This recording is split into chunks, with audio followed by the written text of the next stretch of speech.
Karla. Good evening. Hi. Hello. Hi. And good evening to all the people watching on the live stream. Um, and most especially watching on the replay. We're talking to Karla Menorca and her family. And we're talking about the Brie Cheesecake story of 105 D Street. Paano ba nagsimula ito? They're known for their Brie Cheesecake and cookies. So we'll be talking to Karla about the insights about the business. And my name is Anton Diaz, founder of Our Awesome Planet. We're awesome live with 105 D Street Brie Cheesecake. Can you do a short film?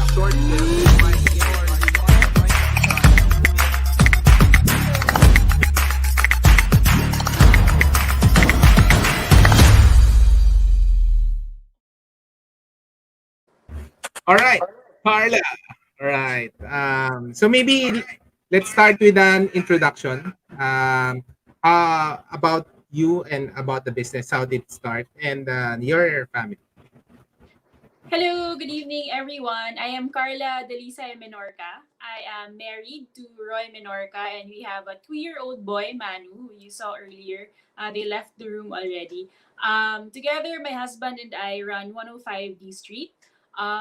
We sell cookies and cheesecakes, particularly Brie cheesecakes, and very recently, an espresso cheesecake. We started in October 2020. We've always loved cooking. We've always liked food. So in 2020, when all the lockdowns happened, we decided to come up with a cookie recipe. It was really for our personal enjoyment and consumption. But when we gave it to some friends, they decided to start ordering. And so we started really with cookies. And then a few months later, my husband said, "We have leftover brie. This is a brie that we've been buying for a few months already for personal consumption also." He said, "Why don't you put it in a cheesecake?" At first, I was in doubt. I was thinking, meron bang bibili ng brie cheesecake? Brie in cheesecakes is a little strange, especially since the brie that we used was a little strong. Parang people would actually say there's a bit of blue cheese there, a blue cheese taste there, but we decided to go with it. We baked the cheesecake, thinking of baked brie with honey and walnuts on top. And then there was a market for it. And then from there, we built on the flavors. We have a dark chocolate brie cheesecake as well. And we have an espresso cheesecake as well. So we are an online business. We don't have a physical store. All our orders are for pre-order for now, and we mostly release on weekdays. I'm sorry, on weekends. But recently, we've expanded to some dispatches on the weekdays as well. So I'm still a full time. I still work full time. My husband is in construction, though that slowed down a bit because of the pandemic. I work full time. I bake on my off hours, and yeah, we have a son. So that's who we are. That's 105 D Street. We started in the pandemic, supported by friends and family, and then eventually we got in touch with some strangers, and then that's it. Here we are now.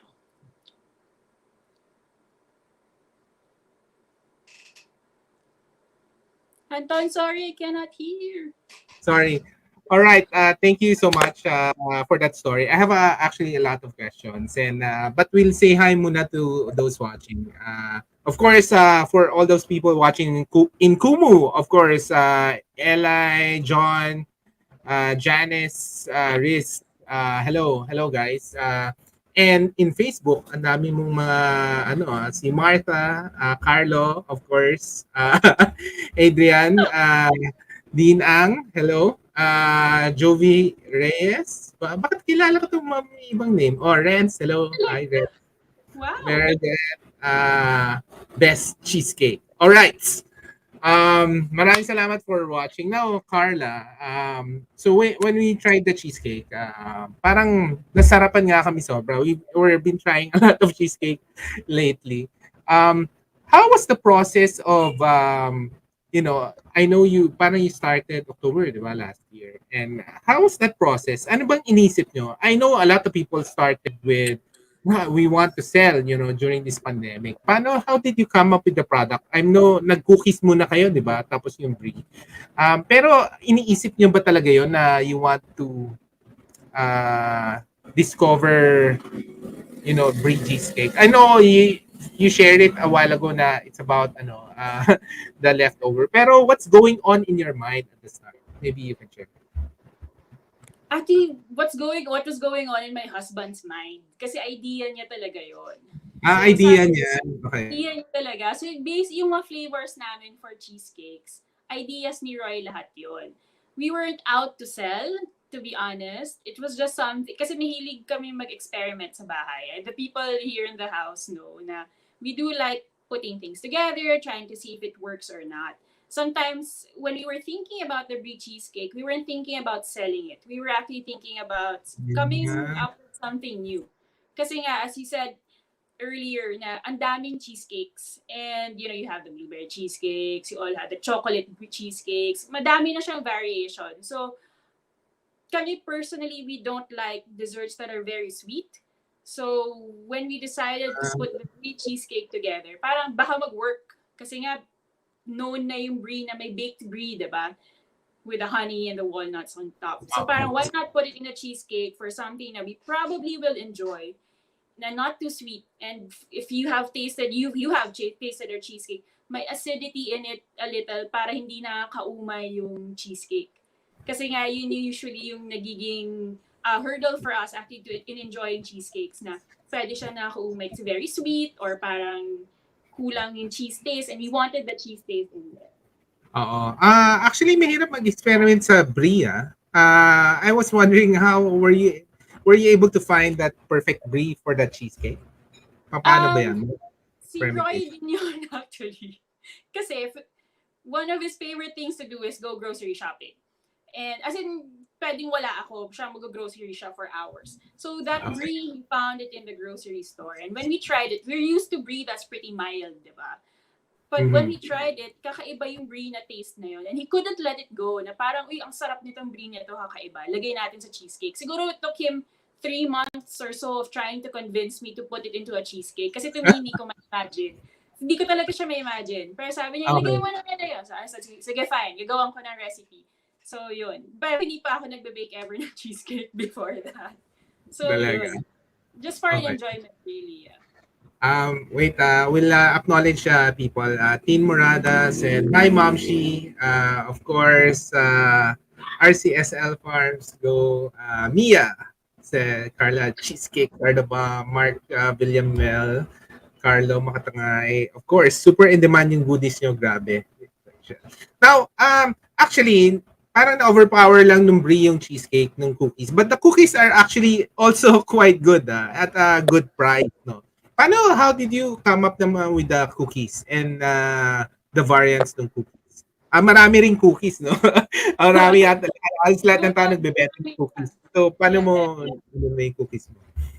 Ako naman mahilig talaga ako sa cookies. So, meron tayong mga alam na brands sa malls na those big chunky cookies. Those are the ones Sobrang that I mahal, like. no? Sobrang mahal. Kaya minsan lang nga, I really like those cookies. Kaso lang, pag medyo nasa 200 na per cookie, hindi ko na siya masyado gusto.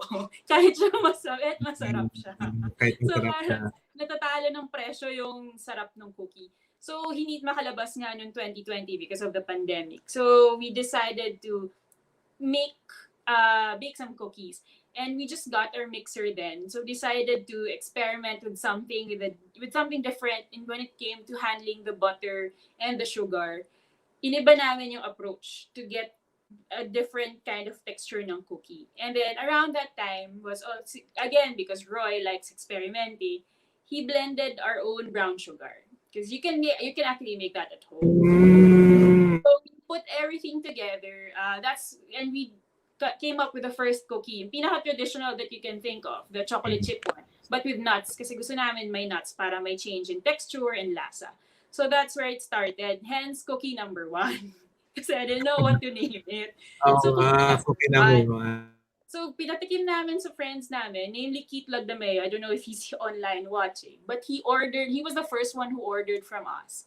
And then, nagustuhan.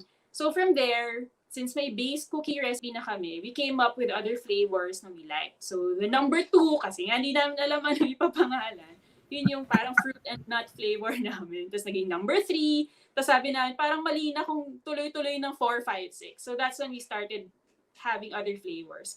Pero we have a base cookie recipe now na we just build on. So naglagay na kami ng fillings, naglagay na kami ng spices, tinanggal namin yung chocolate for one recipe, ganyan. So that's where it started. I Mm, really wanted cookies, but I didn't want to spend on expensive cookies and expensive shipping fee during the pandemic. okay. So ano pala? So it's really alam niyo na yung what you want in the product and that's how you start. Kaya pala your prices are below 200. May target price ka na kaagad, di ba? And then did you start with the peg ba for the cookie o hindi naman? Parang Sorry. may peg ka ba na cookie na Parang ginaya or basic recipe ng cookie na ginaya before evolving? we found stuff on YouTube, and then parang meron ding one big book of cookie recipes si Roy for chocolate chip cookies. So we got it from there and things like that. And but basically I just wanted to come up with a big chunky cookie. At marami siyang recipes on YouTube everywhere teaching you how to do it. So we found some approaches na maganda, methods na maganda that we liked, and then put everything together, and you were like, okay, this is it. This is what I want. Kasi ako yung big chunky cookie person. Na hindi Okay. masyado All right. Wait maraming nag-comment. So, Sikit, Fabricar, Marian, hello guys. Marami ka mga fans si Salvador from the Salvadors. Mia, Friend. I like how you're scientific about it. Yeah, I think that's one of the things, no? Yung pagka-OC in terms of the scientificness, yung pag-formulate. Chin said, hello. Of course, Gabriel. And then, Carla, you got this. Shock din. And then, Kit Publicar. Okay, can't wait to try your cheesecake. Sana pwede na to sa Davao. Alright. Now, can you tell us when you were starting? Syempre, alam mo, lahat ng, all the food entrepreneurs who started, maraming hindi naniniwala sa kanila eh. And how was it for you? Did your family and friends were supportive? And um, paano ba? Paano nangyari for you guys? Um, we benefited from friends na mahilig mag-gift.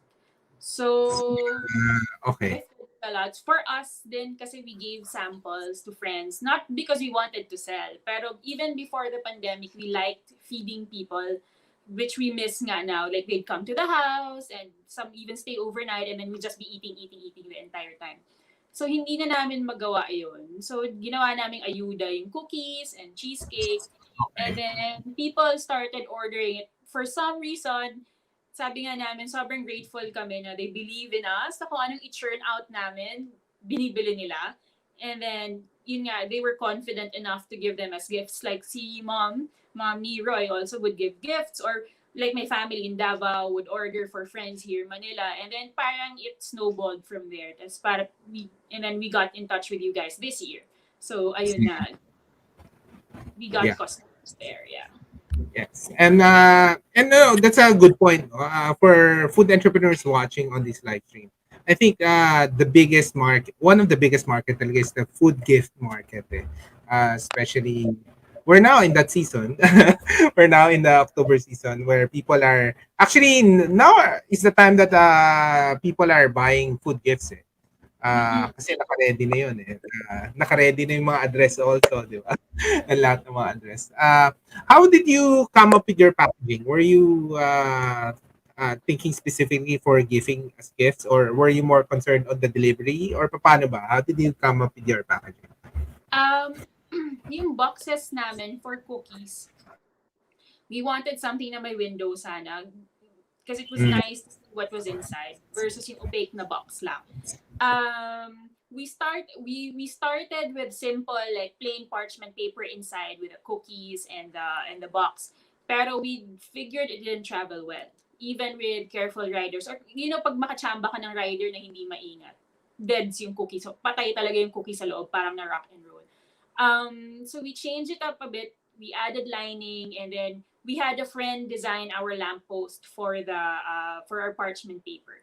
So our friend Nelly Reyes, I don't know, Nelly Reyes Asinas. We had, because she's a banker also, but her hobby was drawing and painting. So I said, Nelly, can you help us come up with something?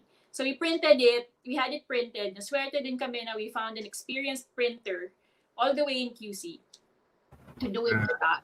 Yeah.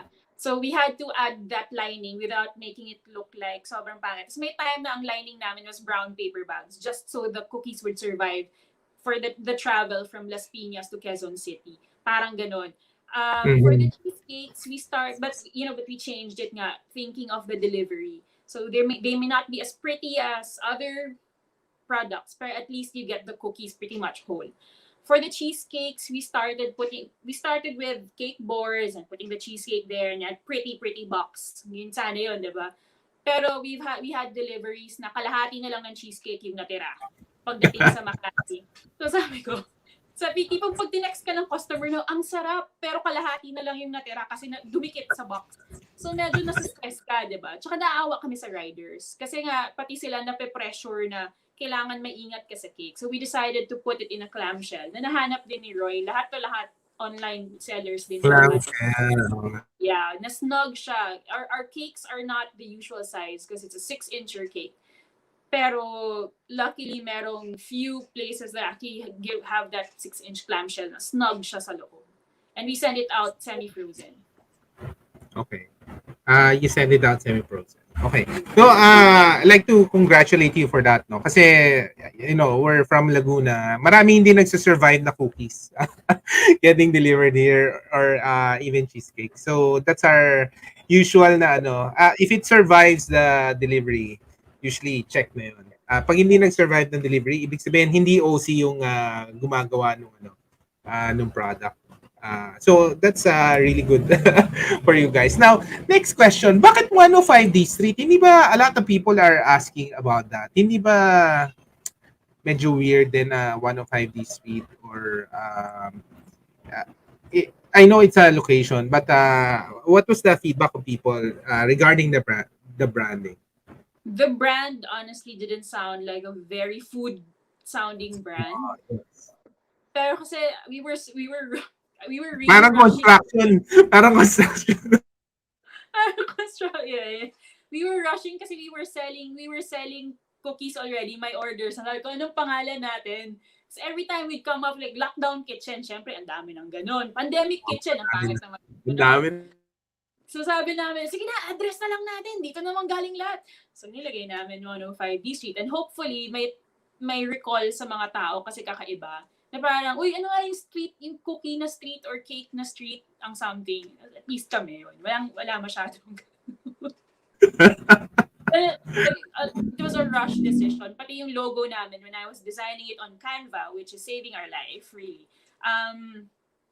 it was all rushed. So lahat ng designs namin actually, mostly Canva talaga yan. Except yung parchment namin na from a friend. Okay. Now, marami sneaker doodle. Actually, masarap nga yung sneaker doodle cookies.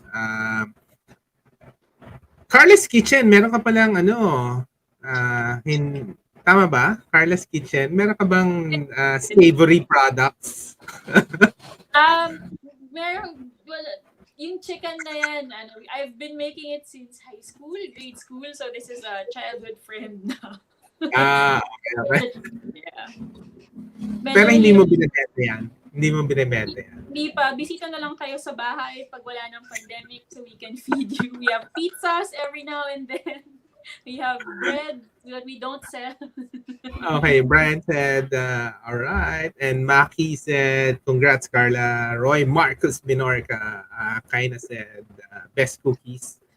Grabe yung cookies sa sobrang panira ng calorie count but so worth it. So, in terms of location, you guys are from the South, di ba? Isn't that parang or are you intimidated, selling from the South to Manila, etc.? Was that negative ba for your business? O hindi naman? For us, it was a concern kasi nga a lot of the market is actually in QC and Makati. Yes.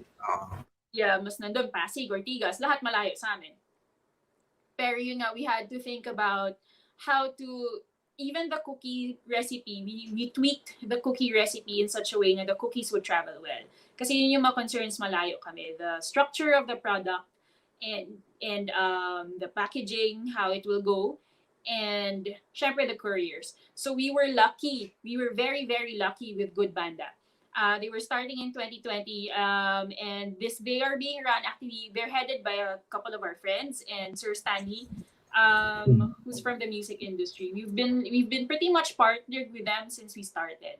So we can do multiple stops around Metro Manila, kahit as far as Fairview na Wow. mababa yung shipping prices na.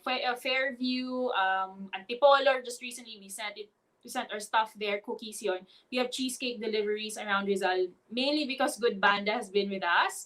And yun nga, we tweaked our products in such a way na kahit yung riders, yun nga, problema kasi nga yung riders I mean, a lot of them are good. Okay yun. Mapagkatiwalaan mo most of them. Pero meron talagang tsatsamba ka na wala kang laban. Pagdating ng produkto mo, wala na, ubos na, nasira na niya or something.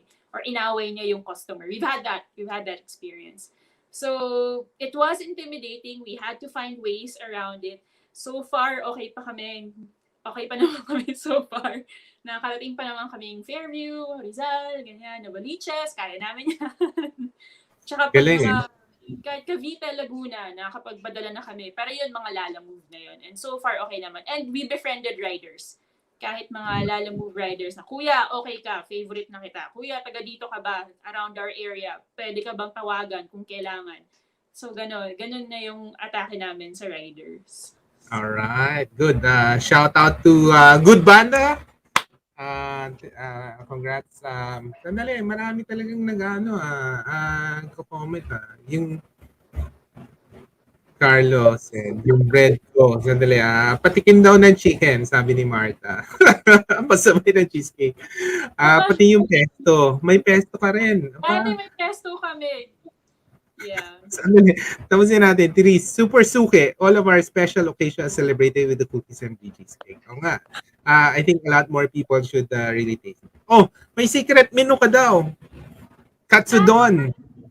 Sa husband ko yun. Sa husband.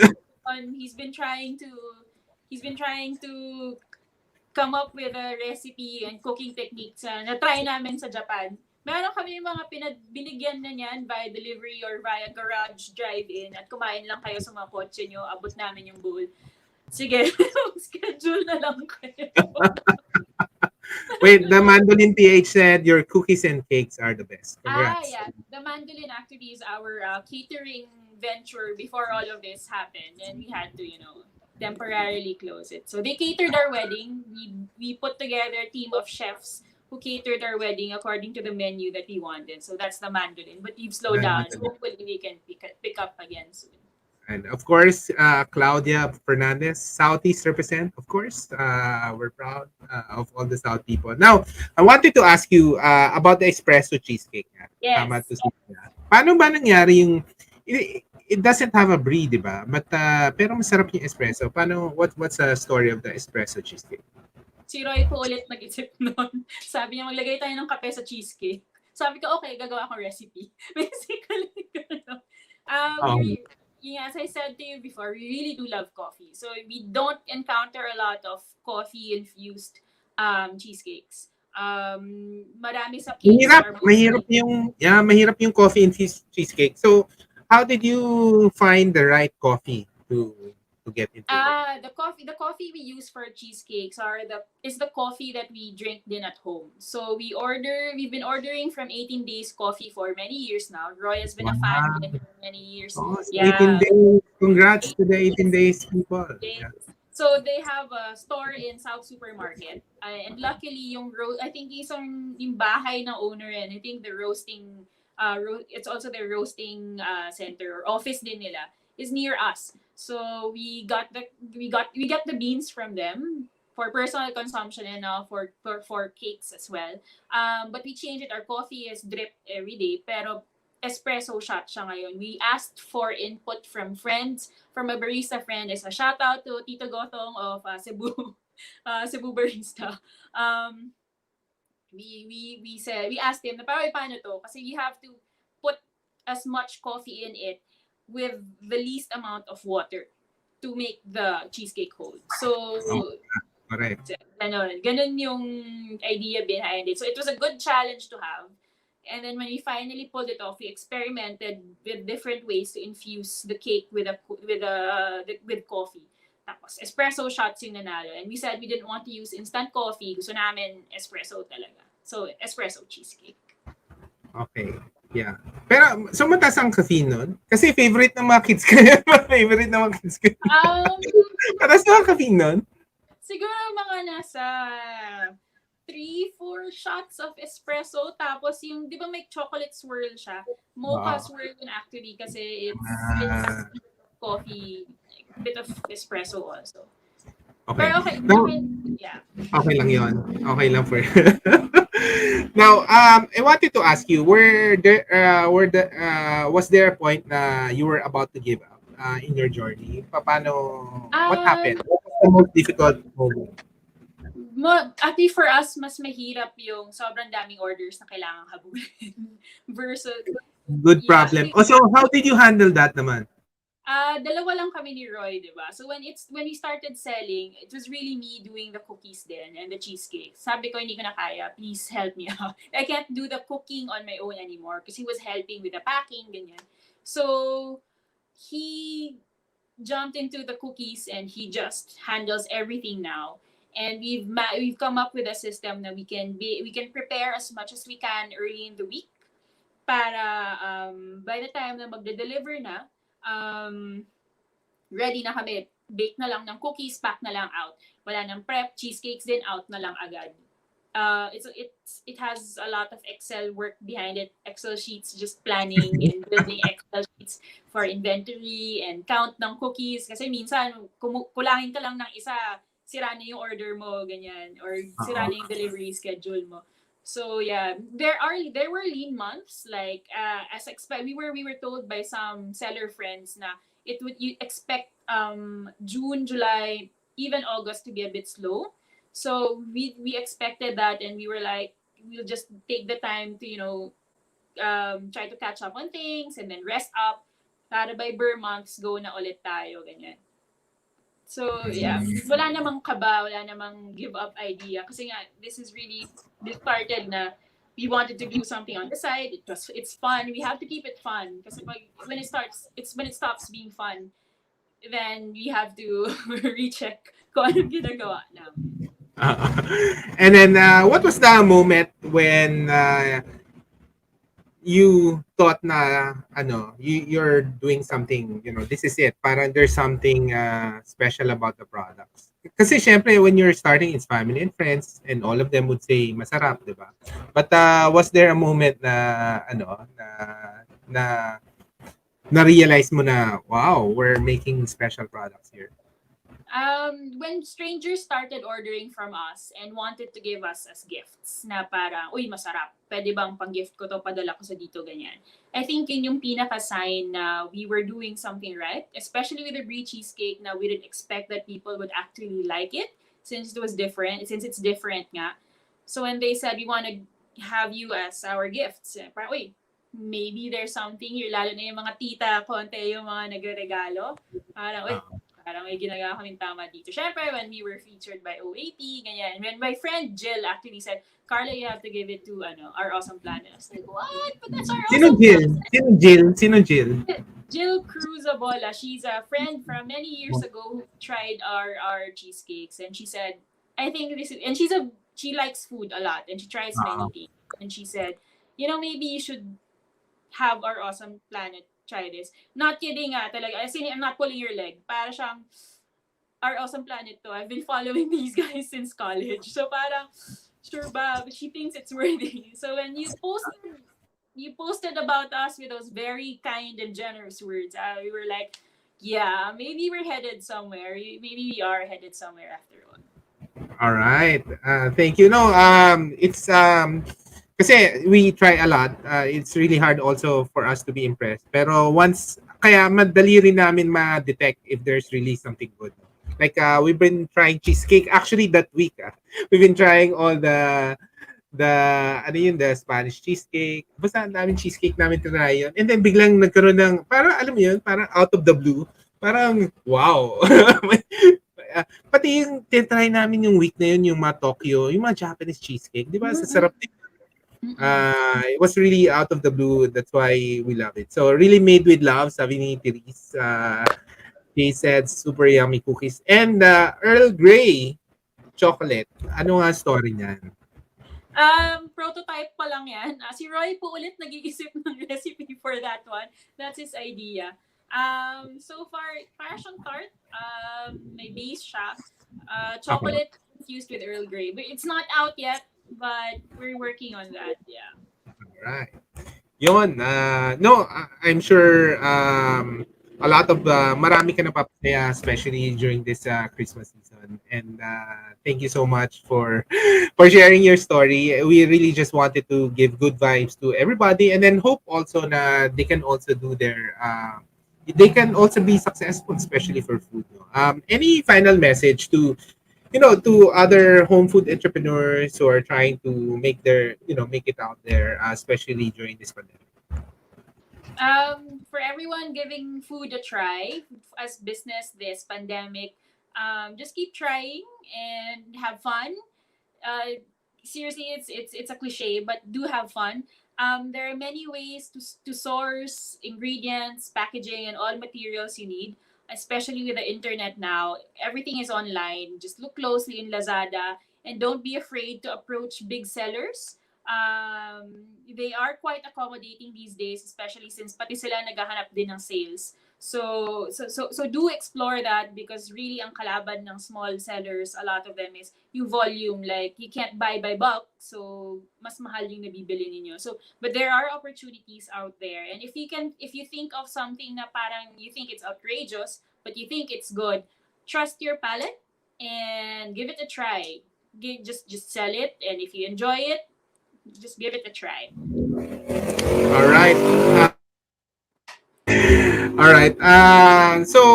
Any plans for this December? May mga special products pa kayo to be released this December? Um, the Or menu has will pretty much stay the same for December for our Christmas run, but we are ramping up our production. So we will be dispatching on weekdays as well, not just weekends.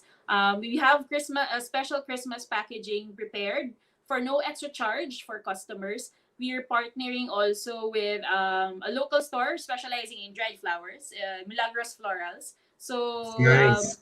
yeah, so our I think we're coming up with a curated box as well with them, but they're handling most of that. Please stay tuned for that. But our cheesecakes will have special dried flower arrangements, just so to keep things festive for the Christmas season with no extra charge. So no price increase also for the Christmas run. Hopefully, we're aiming to keep all our products the same price for quite some time. So yeah. So Okay. The yeah. cookies are below 200, di ba? The cheesecakes are paano ba The ang pricing? cookies actually are all below 100 ngayon. Pinakamahal namin is 95. Yeah. Cheesecakes range are 750, 850, 950. So 750 for the honey brie, 850 for the dark chocolate brie, 950 for espresso. Sorry, bali. 850 for espresso, 950 for dark chocolate brie. We made it a point to keep everything under 1,000 and under 100. Para it's a treat within a week, pair without or a month or a day without having to spend so much money on food. All That's it. right. Congratulations, Carla, and the hubby. And I think yung what I wanted to say lang is please continue to sell the Brie Cheesecake kasi the market is dominated by the Bass Cheesecake and the Japanese cheesecake. And ito kasi is kind of different. I'm sure not a lot of people have tried it. So there's a big market for you out there. Now, just to close, maybe shout out to all the other people you want to thank and invite them to order in 105 D Streets. Where can they order? Okay. Thank you to everyone who has supported us. Thank you to my mom who taught me the basics of baking when I was very young. We thank our family, our si mom, si pop, my dad also for being very supportive, and our friends who tell people about us and who our basically our main channel for advertising. If you'd like to order from us, do try to reach us through Facebook or Instagram. We also have a cell phone number pasted there. Um, for bulk orders, you can reach out to us as well, and we can get in touch with you via email. Thank you to our suppliers as well. I saw Dinang here of Totally Nuts. Thank you to Tech Chavez for our flowers. Our flowers are locally milled. We thank again Good Banda. Thank you very much, Pen, Mark, Sir Stan. Thank you so much for all your help. If I've forgotten anyone, I'm so sorry, but really thank you for your support. For we are a year old soon, and thank you really, thank you. All right, congratulations. And Mia said, how posh, excited. Congratulations by Jovi. And Vin said, B3C. Yeah, the B3C eggs. Sorry, Vin. Sorry, the eggs we get from B3C. So it's they have a farm in Batangas and they deliver to us weekly at a very good price and fresh eggs. Big when they say large eggs, they mean large eggs. So yeah, which is very important. And Kid Publicar said, congratulations. Maraming salamat. Thank you for sharing your story. And please, I know you'll be successful in the future. Continue to innovate and live an awesome life, of course. To everybody watching, thank you. Please share this to your family and friends who are into food, who likes to, looking, actually, kasi every year, people are looking for food to share, no, na bago. Ganyan. So, this is really actually one of them. Do try it out. Give it to your friends and family. This is Anton Diaz, founder of Our Awesome Planet. Thank you so much, Carla. Maraming salamat. Thank you, guys. Live an awesome life in Christ. Maraming salamat. Thank you. Can Good you night. do a short